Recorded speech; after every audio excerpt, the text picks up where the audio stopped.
Para amortecer os golpes da sorte, resistir às perdas inesperadas, às notícias decepcionantes, aos atritos e problemas e despertar o prazer de ser bem-sucedido, aprenda a ser paciente, a não ferir ninguém. Normal é a luta da vida, é para essa luta que você está nesta terra. A luta faz você experiente e seguro de si. Mesmo a custo, mantenha a apreciação inteligente, a face calma e o olhar amigo, pois todos apreciam compreensão. Lembre-se, o bambu se dobra ao vento para não se quebrar. Nós somos o canal 48.1 HF, a TV Sol de Indaiatuba, uma emissora aberta, digital e gratuita, e somos a única emissora autorizada a funcionar pelo Ministério das Comunicações para a cidade de Indaiatuba e região.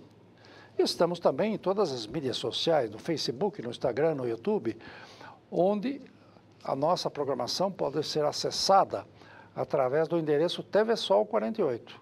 Digitou TV Sol 48 no seu tablet, no seu Facebook, no seu computador, no seu celular, e terá à sua disposição a nossa programação de informações da cidade, do esporte da cidade, das boas questões da cidade, qualquer hora do dia e da noite. E nos apresentamos também, especialmente a bancada do Papo Sol, todos os dias da semana no canal comunitário, o canal 8 da Claro, que é operado pela empresa Claro, e evidentemente um canal pago.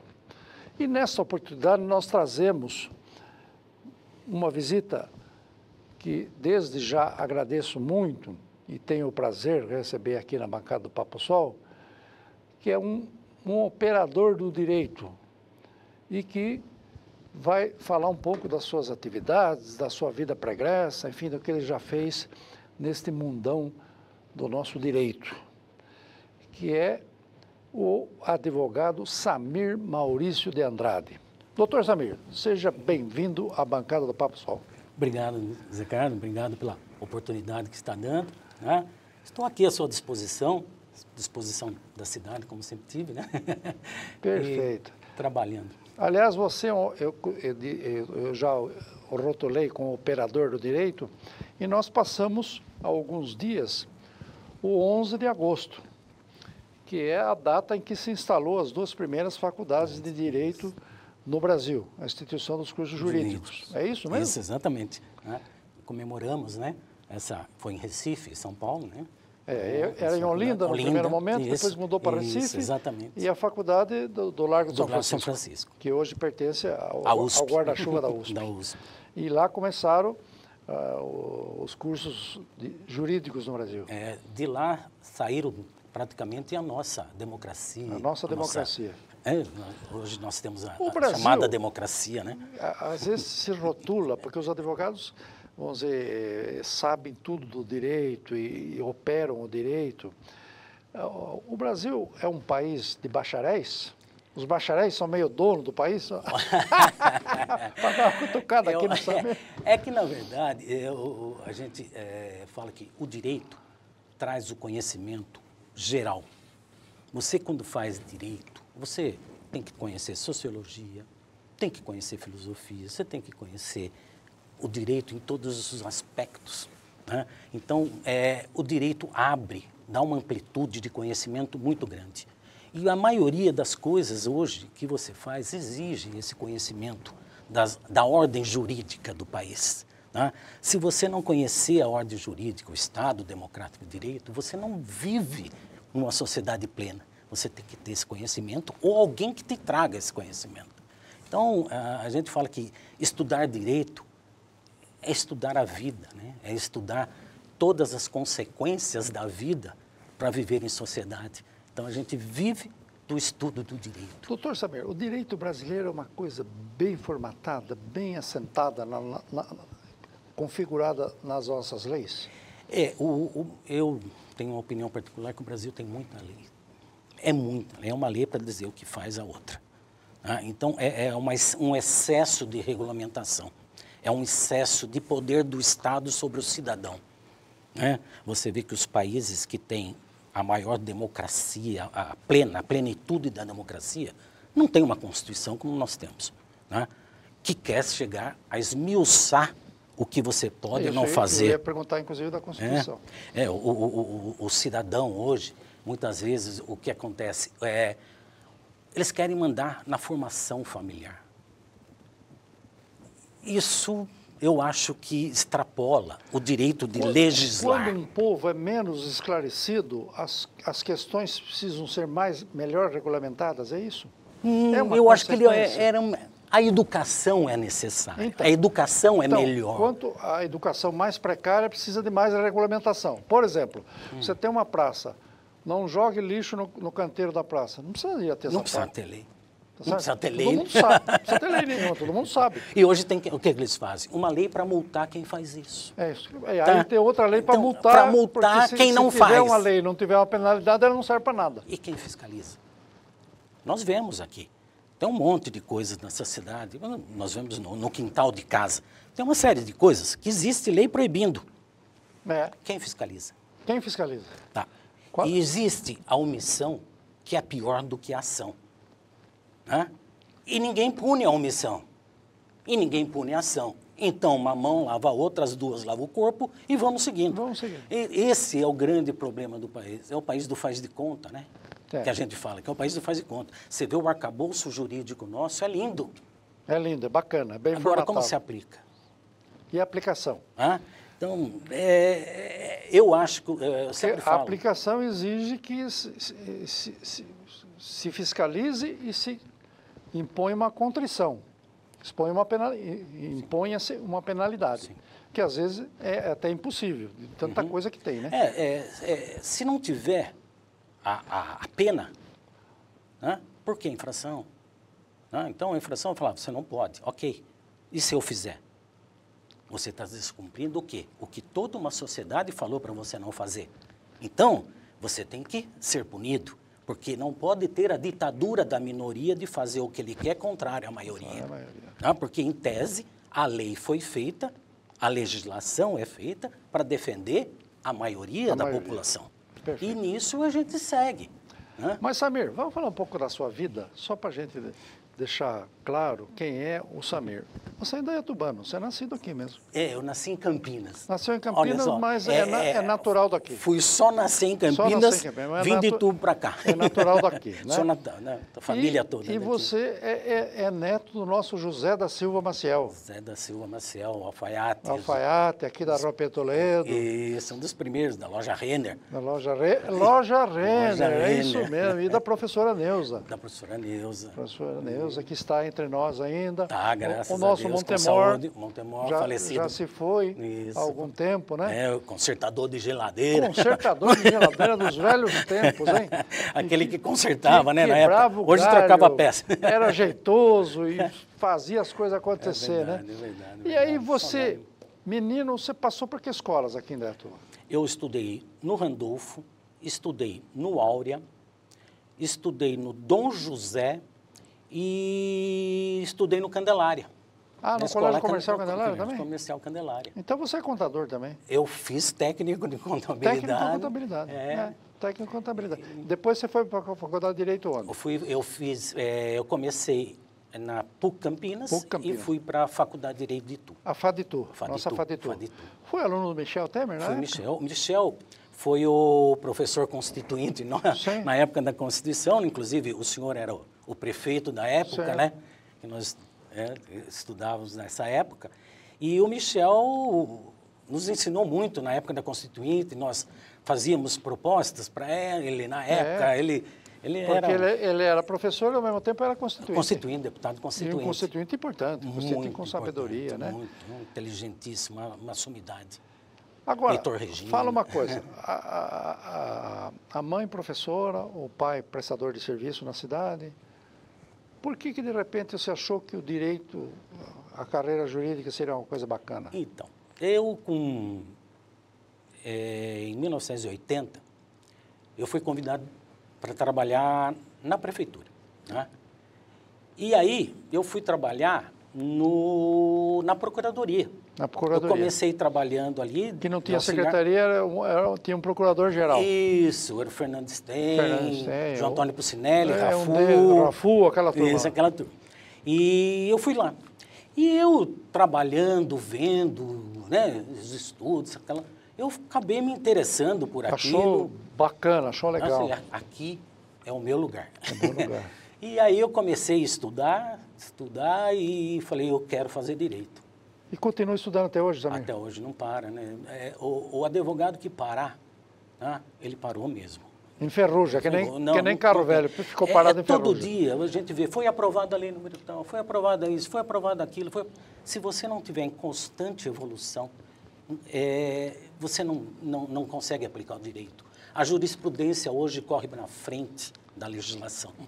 Então, você tem que estar o dia todo estudando, vendo julgamentos. Samir, nós vamos fazer um intervalo, mas só para encerrar esse primeiro bloco.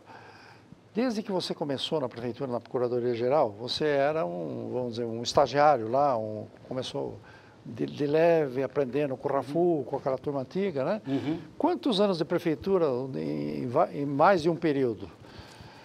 40 anos de prefeitura. 40 anos de prefeitura? São 38 então você começou anos. com 3 anos de idade, é isso? Eu entrei na prefeitura em 80, né? 80? Olha, que bacana, hein? E na época você passou por pessoal que eram mestres aí do direito lá. Eu aprendi bastante, o doutor Mário Dota. Mário Dota, que era assessor aqui da Câmara. Você teve a oportunidade de assessorar o Legislativo de Indaiatuba também. Tive. Fui assessor jurídico da presidência da presidência na da época casa. do Valdemar Batista. Do nosso presidente Valdemar Batista, que nos ajudou muito na questão da Guarda Municipal e tal. Isso, fundador da Guarda, né? É isso aí.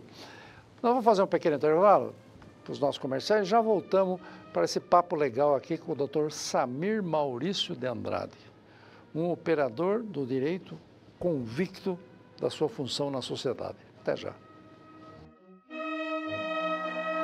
Você está assistindo ao programa Papo Sol com José Carlos Toninho.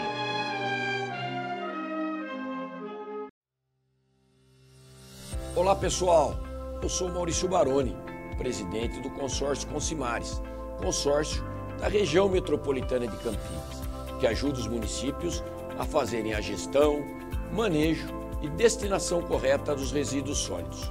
Você sabia que pelo menos 30% de todo o lixo que produzimos e vão para os aterros sanitários poderiam ser reaproveitados, mas apenas 3% desse total são reciclados? É preciso a união urgente do poder público, empresas, entidades e da população. O Consimares convida você a fazer a sua parte, com essa atitude simples no seu dia a dia. Comece a separar do lixo orgânico, garrafas plásticas, latinhas de alumínio, vidro, papel. Depois leve esses materiais a um ecoponto da sua cidade ou cooperativa de reciclagem. Com essa atitude simples, você garante a destinação correta dos resíduos, ajuda a proteger o meio ambiente, gerar emprego e renda para os catadores. Vem com a gente, faça parte dessa união inteligente no descarte de resíduos.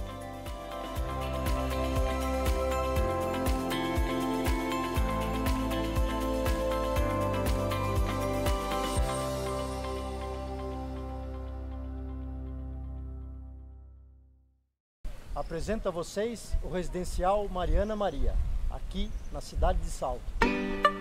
Olá, sou o engenheiro do Toninho e estou aqui para apresentar o empreendimento da TPLB Construtora, o residencial Mariana Maria, que está localizado próximo ao SP-75 em Salto. O empreendimento se encaixa perfeitamente à rotina da sua família, com 16 opções de lazer, 2 opções de planta, 2 e 3 dormitórios. Entre em contato conosco e saiba mais.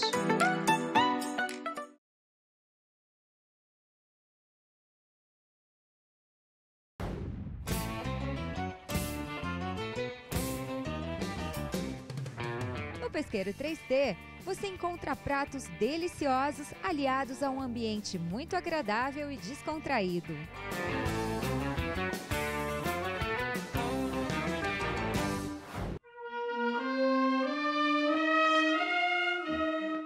Samir, por que você tem esse nome de Samir? Porque é um nome meio árabe, meio...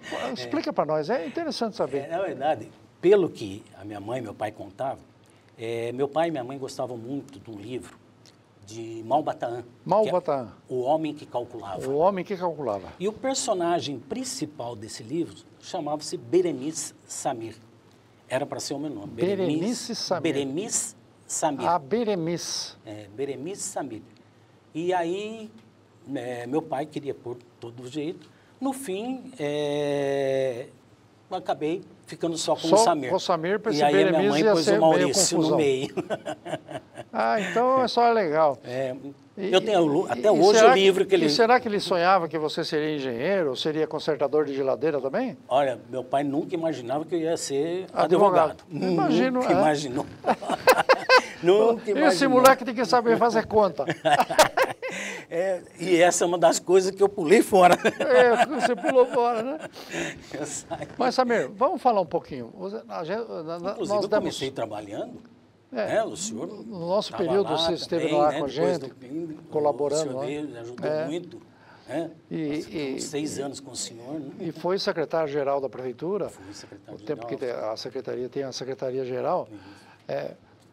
Que nós já vamos falar daqui a pouco. Mas a gente está pincelando um pouco, e você falou, inclusive, sobre a atualização que o advogado tem que submeter, porque senão ele fica fora do pedaço, né? Ele enferruja. E agora mesmo nós acabamos de ver o Supremo encaminhando no sentido de se implantar o juiz de garantias. Que explique para nós o que é, explique para os nossos telespectadores o que é esse juizado de garantias, porque parece que nós vamos ter agora 2 juízes para julgar as questões penais. Explique um pouquinho para nós, doutor. Na verdade, foi uma lei aprovada já há algum tempo. Há algum tempo. Suspensa. Foi pelo suspensa Barroso, porque né? o pessoal falou, ninguém então, vai aplicar, ou se deixar solto sem prazo também. Isso, vai acontecer algum problema, não tem recursos, não tem isso, não tem aquilo, ela não está muito bem. Embora seja uma lei, na minha opinião, muito justa. Eu acho que ela é bem... Ela é justa no seguinte sentido. Ela permite que você tenha um juiz que analise todos, porque geralmente... Um juiz é que expede, por exemplo, um mandado de prisão. Né? Ele que recebe, dá um mandado de prisão, dá isso, aquilo. E o juiz de garantia, o que vai fazer? Busca a apreensão do documento. Apreensão. Ele vai analisar todo esse procedimento. Em tese, é isso que se busca, para ver se, já desde o início, foram observados todos os requisitos legais, né? E foi observado o devido processo legal. Para levar o Estado Democrático de Direito sendo a julgamento. Para levar, possivelmente, sim, a julgamento. Devido processo legal. Devido processo legal. Então, vai ver se tudo ocorreu, está correto para levar. E não para chegar só lá na 3ª ou 4ª instância e falar, viu, está nulo. Tem uma falha lá. Está nulo. Vem o ministro do STJ, cancela tudo porque tem Como aconteceu recentemente, que nós vimos a nulidade de algumas pessoas que cumpriram 3, 4 anos de prisão. E depois... E depois vieram aí e vieram, não, é nulo. Tudo que foi feito está nulo porque tem uma falha Tem lá. uma falha aqui, tem uma falha ali. Então, o juiz de garantia vai buscar... deixar, vamos dizer, o processo redondo. Isso. Limpar, lubrificar e tirar as impurezas. Buscar provas. E tirar todas as impurezas que, porventura, existam naquela persecução criminal. Né? Então, impurezas que podem contaminar o processo. Todo o processo. Perfeito. E decidir por uma nulidade futura, onde o Estado gastou milhões para chegar naquilo. As pessoas perderam tempo? Perderam tempo, outros perderam até a própria vida, porque se você ficar 3 anos enjaulado, perdeu a vida. Você perdeu a vida. E perdeu a família. Você está carimbado. Perdeu a família, perdeu a credibilidade, perdeu os amigos, perdeu tudo. Né? Então, e é difícil você recuperar. Eu acho que é em boa hora, só que não fixaram ainda a tese definitiva de como vai ser, como vai proceder, quanto tempo vai levar. Então, ainda, eu acho que está meio nebuloso. Tem alguns ajustes a serem feitos pela teoria que eu acabei de, por cima, mencionar, que ela é muito detalhada, mas tem algumas coisas ainda que necessitam de ajustes. Então, isso é fundamental, né, para que ela venha e se derrame com plenitude e tenha eficácia. Né? Perfeito. Né? Como é o que a gente busca também, né, desse toda essa que a turma estão chamando de arcabouço fiscal, né? Arcabouço tem fiscal e tem o senhor sabe arcabouço muito jurídico bem, também. né? Que o senhor foi líder da Assembleia, foi na mesa diretora, e o senhor trabalhou dos dois lados, no executivo e no legislativo. Então, o senhor tem um conhecimento amplo e sabe como é essas coisas quando quer passar por cima. Né? É verdade. E o que aconteceu? O texto veio num dia para ser aprovado no outro. Sim. Um arcabouço jurídico, fiscal, contábil, financeiro. Nem o maior dos mestres do mundo consegue falar que aquele texto está legal, de um dia para o outro. Sim. Até agora estão discutindo porque não se tem o texto por isso definitivo. que o Supremo, acho que você entende então que a atitude do Supremo de segurar para analisar melhor foi boa. Analisar melhor, mas eles não analisaram ainda. Ainda não. Então, 2 anos também era muito porque não fixaram nenhuma tese ainda. Perfeito. Existiram os votos dos dois lá, então agora vão fixar a tese definitiva. Ao que tudo indica, vai amadureceu. Vai amadurecendo e vai valer. E aí nós temos o primeiro juiz que faz a instrução do processo. E o segundo juiz que vai analisar. Que julga. Que vai analisar todos os requisitos legais. Requisitos. E eu acho que é o essencial. Isso em outros países do mundo já acontece? Nessa formatação, eu não tenho conhecimento de que tenha havido nessa formatação Sim. que está hoje nessa formatação brasileira. Nossa, brasileira. Porque o abrasileirado, né, é complicado. Né? Nós temos um judiciário que julga, executa e legisla. É verdade. Então, Agora, nós não temos lugar nenhum no mundo. Julga, executa e legisla. Aí vem muitos falar assim, legisla porque quem devia legislar não faz o papel também. Concordo. Com quem fala isso, eu concordo. Concorda, né? Plenamente. Plenamente. Por quê? Porque o pessoal fica ensaboando, não legisla. Não está nem aí, porque o que eles querem é as emendas parlamentares indo para onde ele atender decide. suas bases, tal. Não se tem maioria sólida nem na oposição, nem na situação, nem no centrão. Tá? Você não tem base sólida para recusar. Por falar nisso, você sinaliza aí que todo presidente da República fica refém do Congresso, fica refém do Centrão, etc., para poder governar. Já estamos na hora do parlamentarismo? O senhor lembra que na Constituinte, uma das defesas, inclusive do Michel, era o parlamentarismo. Era o parlamentarismo, lá atrás já. E foi. Só que é difícil decisivo. explicar para o povo, né? Você fala assim, mas quem que vai governar? Quem vai governar é um primeiro-ministro que vai ser indicado pelo Congresso. Congresso quem? Os deputados? Pelo amor de Deus. Exatamente. Eu quero votar diretamente no homem. Aí criaram o sistema híbrido, que deu essa jabuticaba que nós temos hoje. Isso aí. Hoje nós temos uma jabuticaba. O executivo não executa, o legislativo não legisla e o judiciário resolve fazer tudo. No parlamentarismo, se organiza uma maioria para governar.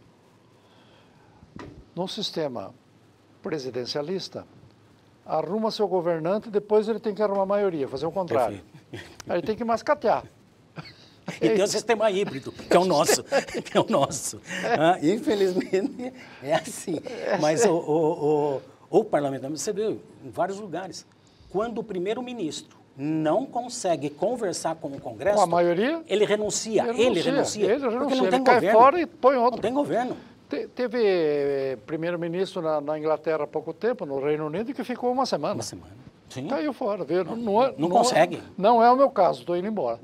Não consegue. Então, Mas, por isso que existe a necessidade de se fazer Se a gente for ficar conjecturando aqui, nós vamos ficar uns 3 dias mais ou menos. Brincando. Mas fala uma coisa, o que o doutor Samir Maurício de Andrade faz hoje?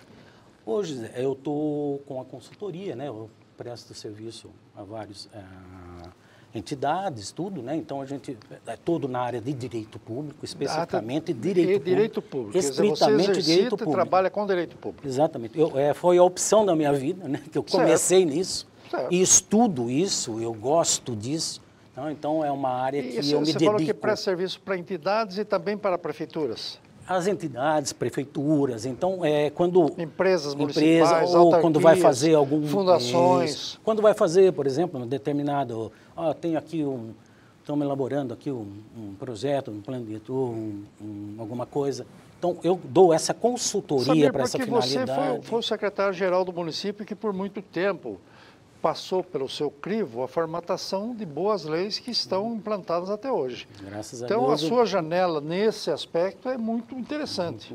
Eu fui secretário jurídico, fui secretário de administração, fui secretário-geral do município. Sim. Tá? E na Secretaria-Geral, ela foi criada justamente para que tivesse uma área específica de legislação e não ficasse o era uma atacado secretaria enxuta, né, Samir? Enxuta.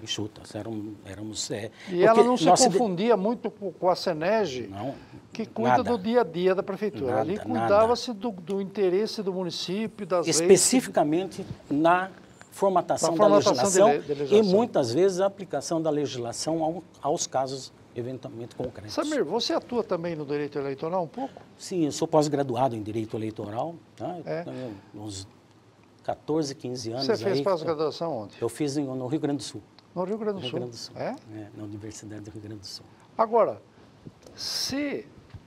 operar direito eleitoral também tem que ser craque, né? Porque tem que ser artista. Viu? Tem que ser artista. Não é fácil, né? Tem que ser a legislação muda muito, né? Por exemplo, todo mundo está esperando, antes de dar um ano antes da eleição, para mudar o que tem que mudar e dar uma reviravolta sempre, né? E, de repente, tudo tem que ser feito com um ano antes. De repente, nós vimos agora que não é bem assim. Tem casos e tem casos. Tem casos e casos. Elas foram aplicadas uma alteração legislativa que se aplicou na eleição em curso. Né? Então, por isso que a gente fala, né? A assessoria no direito eleitoral, né? Ela não se limita aos 2 anos aí que tem eleição de 2 em 2 anos. Sim, 2 anos. Ela tem que ser contínua. Por causa justamente disso, orientar ao futuro candidato as cautelas que ele tem que tomar no curso desse processo de candidatura que ele está formatando, que geralmente leva os 4 anos ou os 2 anos. Porque o nosso direito, em geral, é sempre contestado. O direito eleitoral, então, nem se fala, né? Porque tem mais gente que perde a eleição do que gente que ganha, tá certo? Exatamente. Por exemplo, tem 10 candidatos a presidente da República, um só vai ganhar, e 9 ficam chiando e às vezes contestando até o resultado, como foi a questão das urnas eletrônicas, agora que nós vimos aí, uma grande polêmica em cima disso. O código-fonte, pode, não pode, tem sacanagem, não tem? Até hoje estão falando isso. Até hoje estão falando isso, né? Porque o direito eleitoral tem essa peculiaridade. Nós temos 300 candidatos a vereador, só 12 ganham. Aí, de repente, o cara fala, mas não é possível, minha tia e meu tio querido votaram naquela sessão e eu não tive nenhum voto. Já começa a discussão dentro de casa. Eu lembro de um caso, só para enfeitar um pouquinho, uma vez, né, porque eu fui advogado eleitoral aí, em várias eleições, tudo, né? Trabalhei também como mesa em várias eleições e chegou um caso, não vou falar quem foi, sim, mas chegou para o juiz que ele queria contestar que aquela urna era onde um familiar dele votava lá. Um familiar próximo, para não falar que é filho, tá? Votava lá e ele não teve voto. Não teve voto nenhum. O juiz, com muita calma, muita paciência, olhou para ele e falou, olha, eu aconselho o senhor conversar com essa pessoa, porque não foi a urna, não. Converse com essa pessoa que tem algum problema em casa. Você está com problema O teu problema é em casa. O problema é na família. Eu lembro disso até hoje, que eu falo, né? Então, você tem que a preparação é muito antes, o conhecimento também. Não é fácil, não é fácil, não é. Doutor Samir, onde que a gente acha o doutor Samir? Hoje eu estou com o escritório, né? Eu estava com o escritório na Kennedy. Na Avenida Kennedy. Mas eu não fico, então o escritório é só referencial. É só um referencial porque você trabalha eu passo em casa, fora, exatamente. E passo fora, né?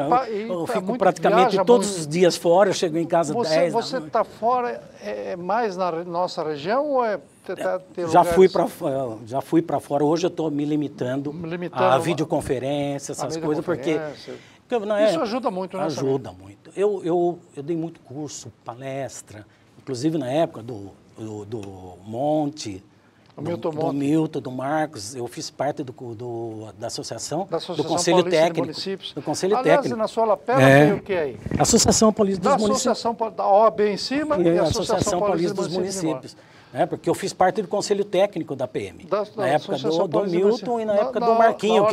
O Marquinho Monte foi prefeito de São Manuel, foi presidente da associação por muitos anos. E eu fiquei no conselho técnico muito tempo, eu e mais alguns colegas, e nós fazíamos, ministrávamos muito curso.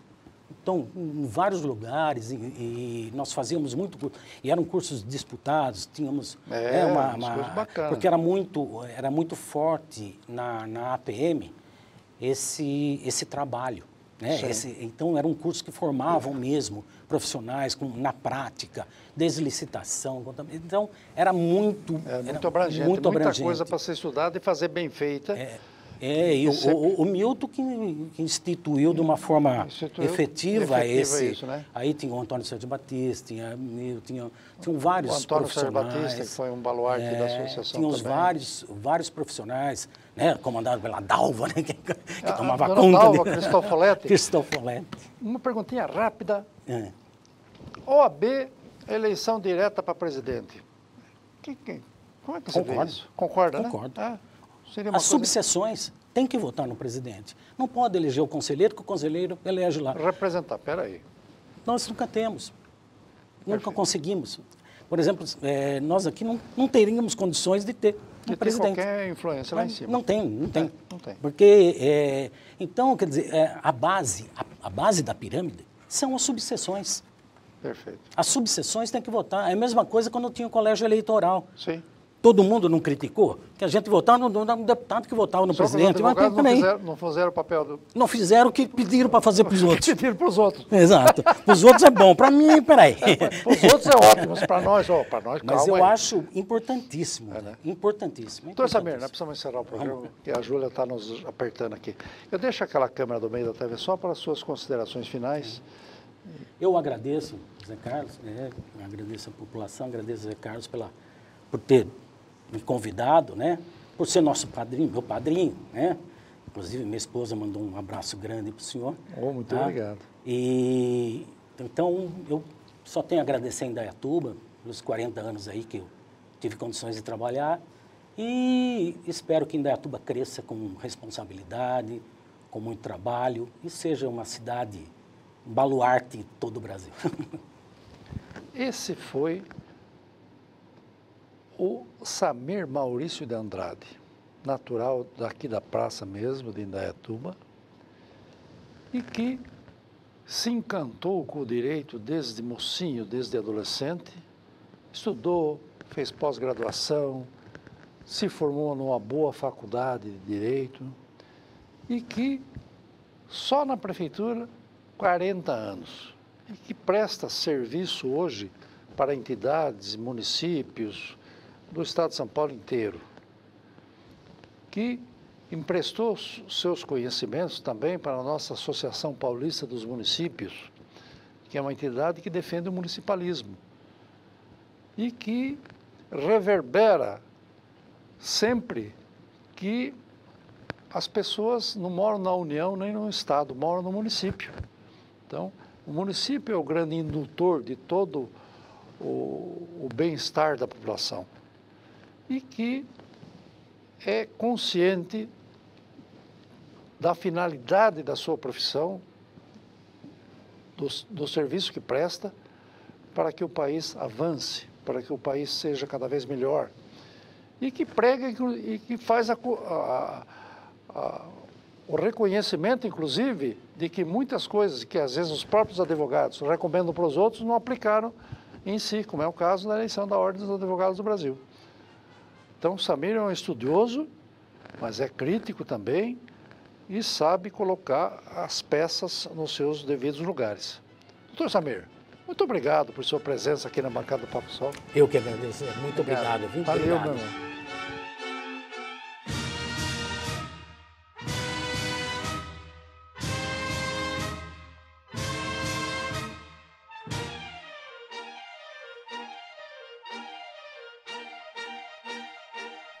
Você está assistindo ao programa Papo Sol com José Carlos Toninho.